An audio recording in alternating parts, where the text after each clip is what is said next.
மக்களுடைய கருத்தை சொல்கிறேன். எம்ஜிஆர் அவர்கள், ஜெயலலிதா அவர்கள், கலைஞர் அவர்கள், கேப்டன் விஜயகாந்த் அவர்கள் நினைவு இல்லாமல் இருந்த காலத்தில் அவர்கள் இருந்தார்கள். நினைவு இல்லாட்டாலும் அவர்கள் உயிரோடு இருந்தார்கள். மக்கள் அவர்களுக்கு ஆதரவு அளித்தார்கள், ஓட்டு போட்டார்கள். அவர்கள் மரணமான பின் அனைத்தையும் மறைந்து விட்டார்கள், மறந்து விட்டார்கள் மக்கள். அவர்களோடு போச்சு. அவருடைய பெயரை சொல்லி இப்போ யார் வந்தாலும் மக்கள் ஏற்றுக்கிறது இல்லை. அப்படிங்கிறது புரிஞ்சுக்கிட்டு கூட்டத்தை சேருங்க. வேஸ்ட்டாக பணத்தை கொடுத்து ஏமாத்துறாதீங்க. 300 ரூபா 500 ரூபாங்கிறது என்ன சாதாரண விஷயமாங்க? நீங்கள் எவ்வளோ கஷ்டப்பட்டிருக்கீங்க, உங்கள் வாழ்க்கையில் எவ்வளோ கடன் வாங்கியிருக்கீங்க.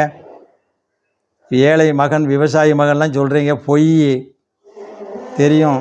இடையில சேர்த்த பணம் மக்களுக்கு எப்படிலாம் போகணுமோ அங்கே போக மாட்டேங்கி. இப்போ வீணாக போகுது. ஓட்டு போகிற அன்றைக்கி ரூபா எடுக்கணும்ல, பத்திரமா வச்சுருங்கன்னு சொல்ல வரேன். புரிஞ்சுக்கிட்டீங்களா? நினைவில் இல்லாமல் இருந்தாலும் உயிரோடு இருந்தார்கள்.